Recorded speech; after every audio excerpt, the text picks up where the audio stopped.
Hi, I'm Meng from Tokyo. In this video, I will share the top 10 most important updates that foreign travelers should know before traveling to Japan. I've shared many new rules in my previous videos, so if you've been watching my channel for a while, some of these may sound familiar, but I've also included the latest updates so you will get some new information too.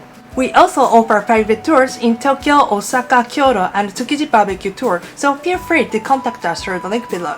Alright, then let's go! Number 1. New entry rules before you fly. Japan is planning to introduce a new system called J-ESTA in 2028. It's basically modeled after the American ESTA.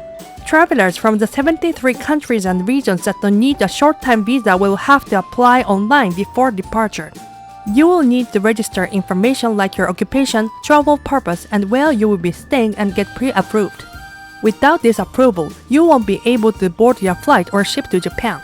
Just like the US ESTA, there will also be a fee, though the exact amount hasn't been decided yet.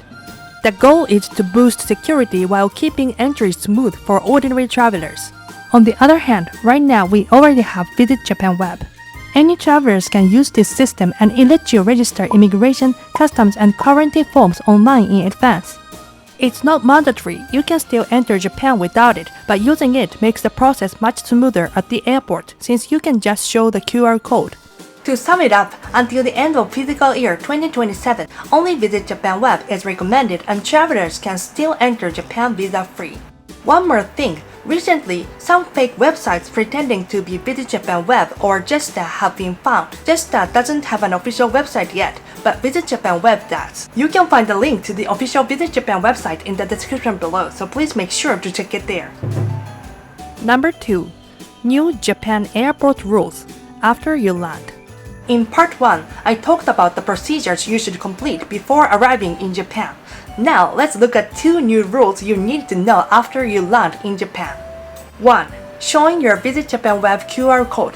This is where the Visit Japan Web, which I introduced in part 1, actually comes into play at the airport.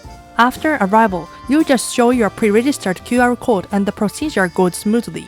Since you might not have internet access right after landing, it's a good idea to save your QR code offline in advance. If you haven't registered, you can still fill out the yellow paper form, but in that case, you may have to wait in a long line. 2. Faster Entry Program. Limited to certain travelers. The automated immigration gates at Japanese airports are mainly for Japanese citizens. But here's the good news, some foreign visitors can also use them. If you are part of the Trusted Traveler Program, also known as TTP, you may be eligible to pass through the automated gates. This program applies to trusted travelers such as business people, tourists, or family visitors who come to Japan for a short stay and meet certain requirements. Once approved, you can enter Japan much more smoothly without waiting in long lines. The program is limited to specific nationalities and travelers such as Global Entry Program holders from the US, so it's important to first check if you qualify before applying. And remember, just like Visit Japan Web, TTP also requires advanced registration. The link to the official website is in the description. And if you can use the program, here is an important note. When you go through the facial recognition gates, your passport will not be stamped. If you plan to use Japan's tax-free shopping system, make sure to ask an officer after passing through the gate to stamp your passport. Number 3. New Airline Rules. One important thing to be aware of when entering Japan is the rule for carrying power banks on airplanes. You must carry them in your hand luggage. Also, each unit must be 160 Wh or less. For most smartphone-sized power banks, this won't be a problem, but you need to be careful with larger capacity ones.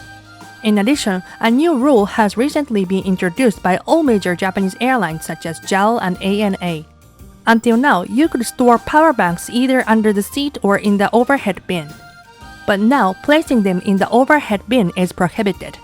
Background is a serious incident in Korea where a power bank actually caught fire on board, causing an in-flight fire. Some passengers were injured, and in response, Japan also strengthened its safety rules. So, the rule is that power banks must be stored under the seat in front of you or kept with you at all times. This way, in case of overheating or fire, the cabin crew can respond immediately. When traveling to Japan, remember these 3 rules: no checked luggage, capacity limit, and keep it under the seat. Number 4. Shinkansen Luggage Rule Update. Be sure you know the rules and possible extra fees.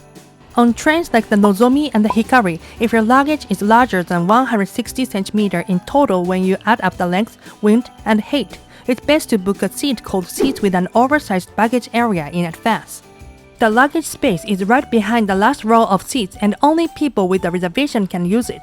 If you bring a big suitcase without booking, you will have to pay an extra 1,000 yen on the spot. Up until now, some people without reservations use this space without permission, which caused problems. Since July 2025, a new oversized baggage compartment has been introduced on a trial basis. It's free to use and works on a first-come, first-served basis, so there's no guarantee you will get the spot. That's why making a reservation online ahead of time is still the safest option. For more details, check out my Shinkansen travel guide video where I walk you through this step by step. Number 5. No reservation, no entry. Recently in Japan, more and more attractions now require advance reservations. We often hear stories like, "I came all the way to Japan, but when I got there, it was fully booked." So you really need to plan ahead.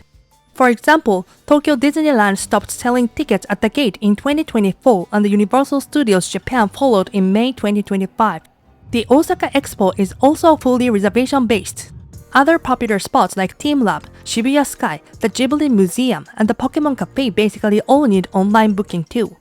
Even climbing Mount Fuji now has restrictions. From 2024, the number of climbers is capped at 4,000 per day and the fee system was introduced to manage overcrowding.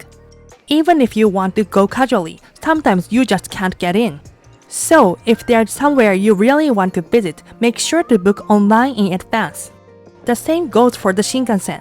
During Golden Week in late April to early May, Obon in mid-August and the New Year holidays, trains are extremely crowded. The Nozomi, the fastest train between Tokyo and Osaka, is almost always full without a reservation. So be sure to book a reserved seat ahead of time. The booking process is also explained in my Shinkansen guide video. Number 6. New tax-free system. In Japan, a 10% consumption tax is applied to almost all products except food items. However, foreign tourists can shop tax-free by using the tax-free shopping system. Right now, this system is at the major turning point and new rules will be introduced starting in November 2026. Here are the main changes. 1. Introduction of the refund system. The current method of buying items at the tax-free price in stores will be abolished. From now on, you will first pay the tax-included price and then get the refund at customs when you leave Japan. To receive the refunds, you will need to prove that you are actually taking the goods out of the country. 2. Removal of purchase limits for consumables. The previous daily limit of 500,000 yen for consumables has been eliminated. There's no longer an upper spending limit. 3. Abolition of special packaging. Previously, duty-free items had to be sealed in a transparent bag so they couldn't be opened in Japan.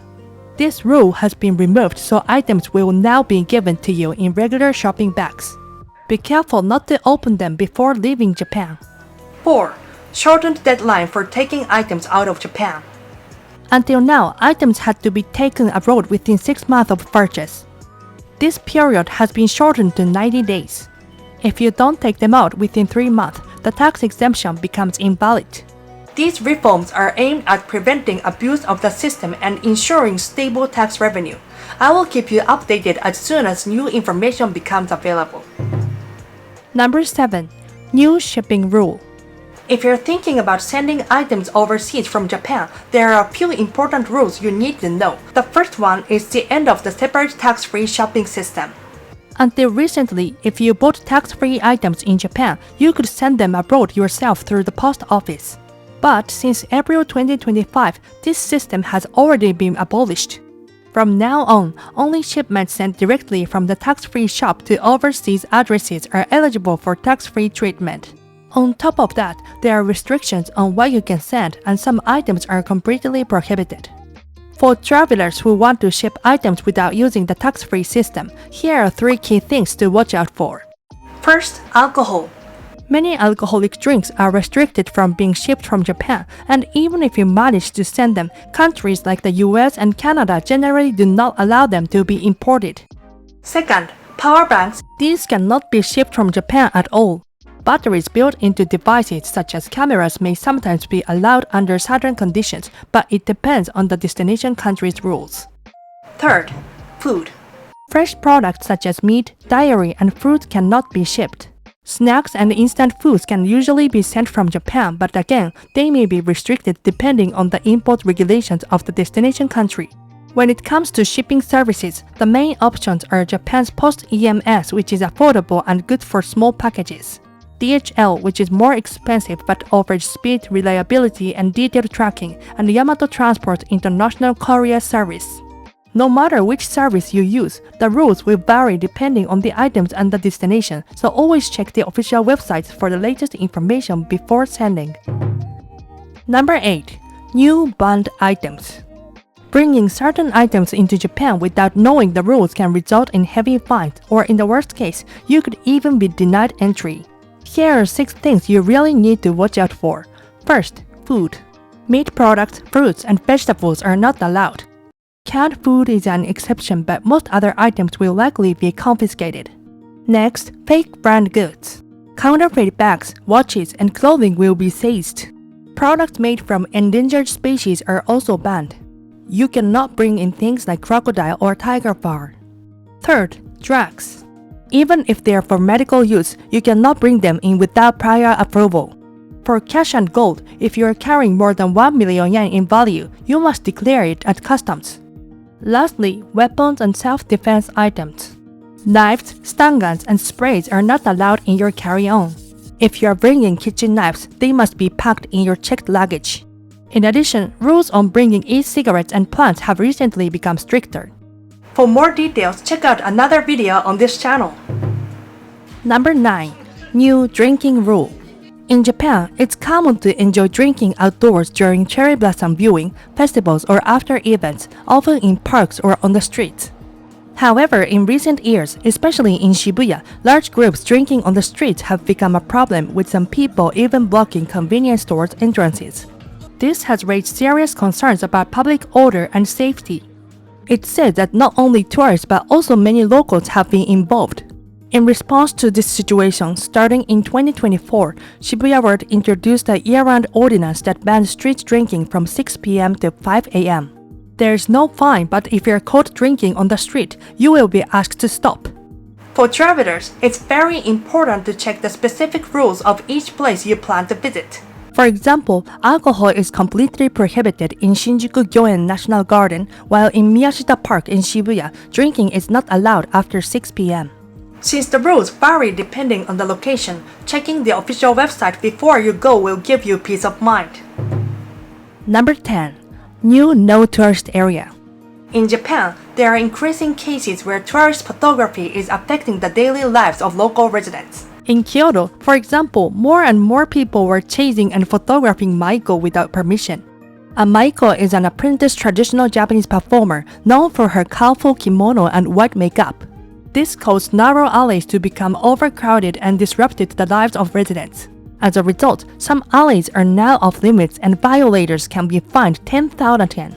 In Yamanashi Prefecture, a spot where you could capture Mount Fuji together with a convenience store became very popular. However, problems arose as people blocked roads and left trash behind. Complaints from residents piled up, and as a safety measure, new barriers were installed. You can still see the view of Mount Fuji, but crossing the road at the spot is now restricted.